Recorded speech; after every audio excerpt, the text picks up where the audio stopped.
हाल ही में दिल्ली से सटे गांव जटखोर में किसान ऑफ इंडिया की टीम पहुंची। यहां ऑर्गेनिक एकड़ फार्म के फाउंडर और ट्रेंड इंजीनियर लक्ष्य डबास से हमारी मुलाकात हुई। उन्होंने खेती किसानी के कई टिप्स हमसे शेयर किए। देसी जुगाड़ से पॉली हाउस बनाने से लेकर खरपतवार की समस्याओं को दूर करने तक उन्होंने हमें एक एक चीज डिटेल में बताई। ये वीडियोस आप हमारे किसान ऑफ इंडिया के YouTube चैनल पर जाकर देख सकते हैं। आज हम आपको ऐसी जानकारियों के बारे में बताएंगे जिन्हें अपनाकर किसानों को बीजों के चयन से लेकर फसल का ज्यादा उत्पादन करने में मदद मिल सकती है। कंटिन्यूस सप्लाई की हम अभी पहले भी बात कर रहे थे, ये आप मैनेज कैसे करते हैं इसको? जैसा मैंने बताया, इसके अंदर आपका प्लानिंग अच्छा होना चाहिए। बस आप जैसे यहाँ देख सकते हैं, मेरे पास पिछले साल का जो डाटा है कि मेरी एक हफ्ते के अंदर कितनी फसल बिक रही है, उस हिसाब से मैंने प्लान कर रखा है और एक पैच को उस हिसाब से मैंने डिवाइड कर रखा है। यहाँ पे मेरे जो कॉलीफ्लावर है वो ज़्यादा बिकती है, तो कॉलीफ्लावर की मैंने 4 बेड डाल रखी है। पत्ता गोभी थोड़ी कम बिकती है तो उसकी मैंने 3 बेड डाल रखी है। ब्रोकली भी मेरी थोड़ी कम बिकती है तो उसकी मैंने 3 बेड डाल रखी है। अब इसको मैं हर हफ्ते या 2 हफ्ते में दोबारा प्लांट करता रहता हूँ। पत्ता गोभी जो है वो आपका महीने तक हार्वेस्ट हो चल जाएगा, लेकिन ब्रोकली और जो फूल गोभी है उसको हमें 1 हफ्ते के अंदर ही सेल करना होता है। तो हम उसको इस हिसाब से प्लान करते हैं कि मेरा जो कस्टमर के लिए सप्लाई है वो रेगुलर बने रहे। तो इतना ही सिंपल है। आपको बस ये देखना है कि कौन सी फसल है वो कब मैच्योर होगी, कितना टाइम लेगी और वो कितने टाइम तक खड़ी रह सकती है खेत के अंदर। इन तीनों चीज़ों को आपने लेके उस हिसाब से प्लान करना है कि मैं इसको अब कब सोइंग करूँ। जो धनिया है वो हमें हर 2 हफ्ते में प्लांट करना पड़ता है। पालक है उसको हम एक ही बार प्लांट कर देते हैं। पालक को हम ऊपर से काटते हैं, सिर्फ जड़ से नहीं उखाड़ते हैं, तो बार उगता रहता है। आपको अगर परमानेंट ग्राहक बनाने हैं और आप उनको रेगुलर सप्लाई नहीं दे पा रहे तो वो आपसे नहीं जुड़ा रहेगा। आप ये ध्यान रखिएगा कि अगर आप के पास कोई कस्टमर आ रहा है तो कहीं से टूट के आ रहा है, क्योंकि ये कोई ऐसी चीज़ तो है नहीं कि आप नया प्रोडक्ट ला रहे हैं। वो किसी रेडी वाले से, किसी मॉल से या किसी ऑनलाइन सर्विस से ऑलरेडी सब्जियां प्रोक्योर कर रहा होगा अपने घर के लिए, तो आपके पास आ रहा है तो किसी का टूट के आ रहा है। जो जिससे टूट के आया है वो कस्टमर, वो कुछ भी करेगा उस कस्टमर को रिटेन करने के लिए, तो आपको उससे better quality, better supply chain देनी पड़ेगी। आप ये नोटिस करिएगा कि जितने भी हमारा, जैसे ये स्ट्रॉबेरी का प्लांटेशन आ गया, एक्सोटिक सब्जियों का है, सभी के हमने अंदर ड्रिप इरिगेशन कर रखा है। ड्रिप इरिगेशन दिल्ली में तो सब्सिडाइज नहीं है, बट बाकी सभी स्टेट्स में इस पे आपको सब्सिडी भी मिलेगी और आपका ये पानी भी बचाता है। और ये ज़्यादा पानी लगने की जो समस्या है, ज़्यादातर किसान बोलते हैं फंगस लग गई हमारी क्रॉप के अंदर, उसका मेन कारण ये होता है कि वो पानी के अंदर आपकी फसल खड़ी रह गई। उसकी समस्या भी दूर करेगा। साथ में लेबर भी बचती है। अगर आपको नॉर्मल पानी लगाना है तो एक आपको खुद या फिर किसी लड़के को छोड़ना पड़ेगा जो पानी खोलेगा, सब चीज़ें करेगा।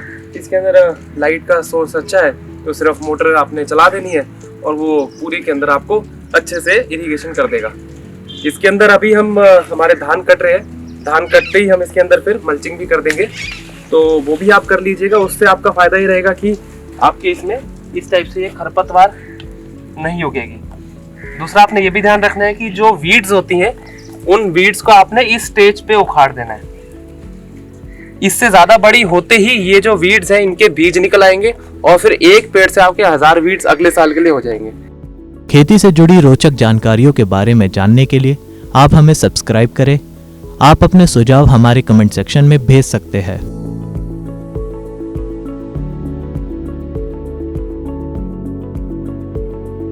लक्ष्य जी, एक बहुत ही महत्वपूर्ण क्वेश्चन ये भी है कि किसानों के मन में जो सबसे ज़रूरी है वो है कि बीज की सस्ता अच्छा बीज वो कहाँ से ले और वो कौन सा बीज चुने, वो जब भी वो किसी भी फसल को या कोई भी वेजिटेबल लगा रहे हैं उसकी खेती करने के लिए। इसमें मैं एक ही बात कहूँगा कि किसानों मार्केटिंग में अच्छे हो, लेकिन मार्केटिंग का शिकार मत बनो। ज़रूरी नहीं है कि कोई पैकेट बहुत अच्छा तमक झमक है तो वो बीज भी अच्छा निकलेगा।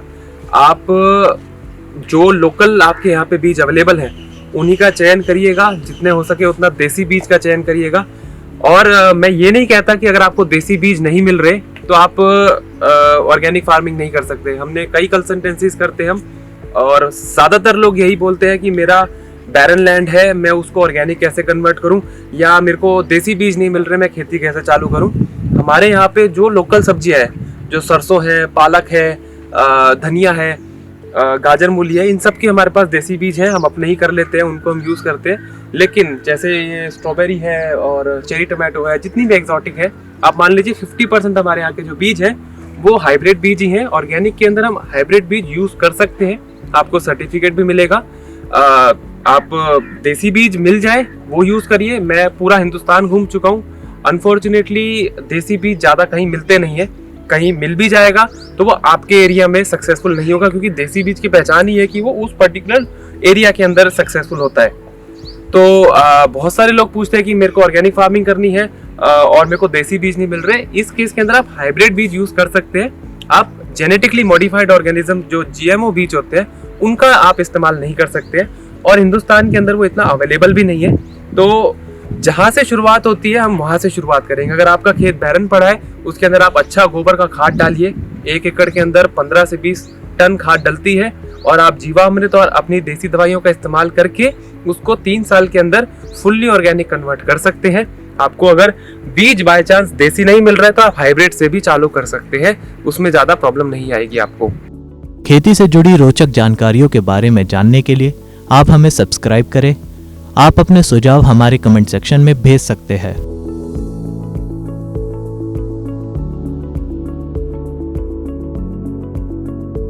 लक्ष्य जी, मैं देख रहा था कि पहले हमने कुछ फसलें देखी थी जिसमें बेड का इस्तेमाल नहीं था और यहाँ पे बेड का इस्तेमाल हो रहा है, तो ऐसा क्यों है कि इन फसलों में आपने बेड का इस्तेमाल किया और उनमें नहीं किया? देखिए वही बात है, जरूरत के हिसाब से है। जो बेड है अगर आप बना सकते हैं तो मैं सबको रिकमेंड करता हूँ बेड बनाइएगा, पर कुछ चीज़ें उसमें ध्यान रखने वाली हैं कि जैसे हमारी ये मिट्टी है उसका स्ट्रक्चर क्या है। हमारे यहाँ की मिट्टी आप देख सकते हैं क्लेई सॉइल है, थोड़ी क्लेई लोम की तरफ है, तो इसके अंदर क्या है, वाटर रिटेंशन ज़्यादा हो जाता है, जिसके कारण एरिएशन और ड्रेनेज की प्रॉब्लम है। तो उसमें अगर बाय चांस बारिश हो गई, इस साल आपने देखा ही होगा 15 अक्टूबर तक बारिश हुई है, बहुत ज़्यादा बारिश हुई है, तो उसके अंदर मेरी फसल खराब हो जाती है अगर ये नॉर्मल होती क्यारी में इस टाइप से। तो पानी पड़ेगा, वो नाली के अंदर चले जाएगा और फिर वो आपका क्या है कि फसल को खराब नहीं करेगा। और अगर आप फ्लड इरिगेशन करते हैं उसके अंदर भी पूरे खेत में अगर सीधा होता, उसके कंपैरिजन में फ्लड इरिगेशन जो ये फरो मेथड है नाली बना के, उसमें पानी आधा लगता है। दूसरा क्या है इसमें कि दोनों तरफ की जो मेरी टॉप सॉइल है वो बेड पे आ गई, जिसके कारण ज्यादा खुराक मेरे को पौधे को मिल रही है। और खास करके जैसे ये गाजर है, चुकंदर है, शलगम, मूली है, ये जितनी भी जड़ें वाली जो है, आगे आलू है, उनको जो वो है इनको बेड पे ही लगाना चाहिए, क्योंकि ये जो क्रॉप है वो ये जो फसल है वो जड़ ही है, क्योंकि गाजर के अंदर और मूली के अंदर तो टैप रूट है जो इनकी, वही फसल है। तो ऐसे के अंदर क्योंकि मेरी क्लेई सॉइल है, ये भुरभुरी नहीं रहेगी। आप यहाँ देख सकते हैं सख्त हो गई है पूरी जमीन, लेकिन यहाँ पे सख्त नहीं है, नरम है बिल्कुल, हाथ आराम से जा रहा है। तो यहाँ पे जब अपना खोदने में भी इतनी दिक्कत आ रही है, तो जो हमारी गाजर और मूली होगी वो टेढ़ी मेढ़ी हो जाएगी, तो उसको मार्केट करने में दिक्कत आती है। तो लंबाई ज़्यादा अच्छी अचीव करने के लिए और जो शेप है उसको मेंटेन रखने के लिए गाजर और जितनी भी जड़ों वाली फसलें हैं उनको बेड पे ही लगाया जाता है। अगर भुरभुरी मिट्टी है आपकी राजस्थान साइड में तो आप स्किप कर सकते हैं, क्योंकि वो ऑलरेडी बहुत ही लूज होती है सॉइल। तो इसमें थोड़ा आपको नॉलेज ये रखना पड़ेगा कि किस टाइप की मिट्टी है और आप किस टाइप की खेती कर रहे हैं। उसके लिए वो टेस्ट कैसे कर सकते हैं कि कौन सी मिट्टी उनके लिए बेहतर रहेगी, अगर जैसे किसी के पास नहीं है इस चीज़ की जानकारी कि ये सॉइल के में हम इस तरीके की खेती करें या दूसरा सॉइल अगर हमारे पास है तो हम उसकी खेती करें, तो उसके बारे में कुछ ऐसे बताइए। अब मिट्टी तो हम बदल नहीं सकते, हम क्रॉप्स का ही चयन उस हिसाब से कर सकते हैं। और आप मान के चलिए हमारे पास पूसा से भी साइंटिस्ट आए थे, उन्होंने हमें यहाँ बोला था कि यहाँ सब्जी नहीं हो पाएगी। हमारे यहाँ का EC और TDS जो है वो ज़्यादा है, pH भी हमारे यहाँ का 8 के करीब है, सब्जियों में 6.5 to 7 pH अच्छा रहता है, और TDS भी लो साइड में अच्छा रहता है, पर यहाँ का बढ़ा हुआ है। तो उसके अंदर हमने एक्सपेरिमेंट्स करे, उगी सब्जी तो हमने उगा दी। तो एक तो यही है कि कोई कुछ बोले उसकी सुनो पर करो अपनी। 10 एकड़ में मत उगाओ, एक क्यारी में उगा के देख लो पहले अपने लिए ही कि उग रहा है नहीं उग रहा। कोई फसल है, हो सकता है आपके एरिया में नहीं उगती, लेकिन कभी ना कभी तो पहली बार उगाई गई थी ना। बासमती धान पहले तो होता नहीं था पंजाब में। आज कोई 1 एकड़ दिखा दो जहाँ धान ना हो रहा, वहाँ पे हर तरफ यही चल रहा है। तो उसमें आप एक्सपेरिमेंट करिए, नॉलेज रखिए कि अब मान लीजिए स्ट्रॉबेरी या ब्लूबेरी ऐसी कोई चीज़ है, वो आपकी 8 या 9 pH में नहीं हो पाएगी। वहीं जो चुकंदर है, गाजर है, ये 8 pH के अंदर थ्राइव करती है। तो थोड़ा आप गूगल पे भी रिसर्च कर सकते हैं, आप हमसे भी डॉक्यूमेंट मांग सकते हैं। हमारे पास इनका कुछ PDFs पड़े हैं जिनमें बेसिक नॉलेज मिल जाएगी आपको कि गाजर है किस मौसम में होती है, कितना उसको पानी चाहिए, कब उसको कितनी खुराक चाहिए और कितनी वो सोइंग डेप्थ पे लगेगा। तो ये सारी चीज़ों के आपको नॉलेज लेनी बहुत ज़रूरी है, क्योंकि खेती वैसे तो लोग बोलते हैं अनप्रोफेशनल काम है या गवारों का काम है, बट इसमें भी बहुत दिमाग लगता है, बहुत इसमें नॉलेज लगती है। सबसे पुराना प्रोफेशन है खेती और इसी के अंदर सबसे ज़्यादा डेवलपमेंट हो रखी है जी। ये जो कोई भी गाजर या मूली है आप देख रहे हैं, ये आज से 5000 साल पहले ऐसी नहीं होती थी। ये कोई झाड़ी हुआ करती थी जंगल के अंदर जिसका कुछ अलग ही शेप होता था, उसको हमने क्रॉस ब्रीडिंग कर करके, सिलेक्टिव ब्रीडिंग कर करके एक ऐसा चीज बनाई है जो मीठी है, जो लंबी है, जो खाने के फॉर्म में। तो कोई कुछ ये बोलता है कि खेती के अंदर आपको कोई नॉलेज की जरूरत नहीं है, तो आप उसको मत सुनिएगा, अपनी रिसर्च करनी बहुत जरूरी है। मेरा अभी भी कम से कम भी दिन का 2 घंटा पढ़ाई में ही जाता है, जबकि पढ़ाई पूरी हो चुकी है। लेकिन क्या नई टेक्नोलॉजीज आ रही है, किस हिसाब से उगाना है, कोई और नया टाइप का बीज आ रखा है। जैसे हमने पूसा का शीतल बीज इस बार ट्राई किया था, बहुत अच्छा रिजल्ट मिला था। वो जो टमाटर है वो गर्मियों में भी अच्छे से फ्रूटिंग दे देता है, वो 35 डिग्री तक फ्रूटिंग देता है। तो इस टाइप की चीजें हैं। नेट आपके पास, अगर जेब में फोन है ना, आपके पास दुनिया है और आप उसका इस्तेमाल या तो बेकार की वीडियोस देखने में कर सकते हैं या आप अच्छे नॉलेज कर सकते हैं। मैं सबको ये कहता हूँ कि वीडियोस देखना ही छोड़ दो, नेट पे जाओ, आप PDF डाउनलोड करो, आप उसमें पढ़ने की आदत बनाओ। आजकल यूथ में ये बहुत हो गया है कि वो उल्टा पैर सीधे बेड पे करके वीडियोस देख लेंगे। वीडियोस देख लो, खाना खाते हुए अपना 1-8 घंटा अच्छी वीडियोस देखनी भी जरूरी है, मोटिवेशन बना रहता है। लेकिन असली नॉलेज जो है वो आपको पढ़ाई करके और खुद एक्सपेरिमेंट करके ही मिलेगी।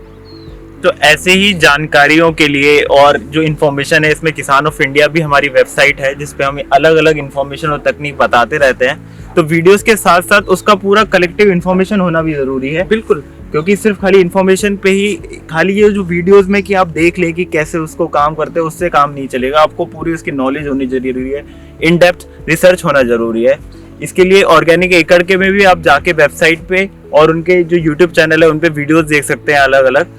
तो आज के लिए इतना ही। ऑर्गेनिक फार्मिंग कह लो, नेचुरल फार्मिंग कह लो, उसका मेन प्रिंसिपल ये है कि हम खर्चा कम करें, और खर्चा कम करने के लिए हम अपनी दवाइयाँ खुद तैयार कर सकते हैं। बहुत सिंपल शेड बना के, प्लास्टिक के ड्रम मिल जाए, उसके अंदर ही हम वेस्ट डिकम्पोजर, जीवामृत, घन जीवामृत, दशपर्णी, नीम का जो हमारा सारा नेचुरल बायो पेस्टिसाइड्स होते हैं, हर्बल पेस्टिसाइड, आयुर्वेदिक, कुछ भी बोल लीजिए, उसको हम तैयार कर सकते हैं। तो ये भी आप ध्यान रखिएगा, जितना कम खर्चा कर सके उतना कम करना है। वर्मी कंपोस्ट साइड में बना ली, पुराली अपने ही धान की हमने यूज कर ली, और जो हमारे आसपास पेरिफेरी में पेड़ है, नीम का है, आक, भांग, धतूरा, भाकला, इन सब के हैं, उन्हीं की हम दवाइयाँ प्रिपेयर करें। थोड़ी मेहनत ज्यादा है, लेकिन आप कॉस्टिंग बचाएंगे तभी आप कुछ मुनाफा कमा सकते हैं। किसान ऑफ इंडिया के YouTube चैनल को सब्सक्राइब करने के लिए नीचे दिया सब्सक्राइब बटन दबाएं और किसान ऑफ इंडिया से जुड़े सभी अपडेट्स को पाने के लिए बेल आइकन दबाना ना भूलें।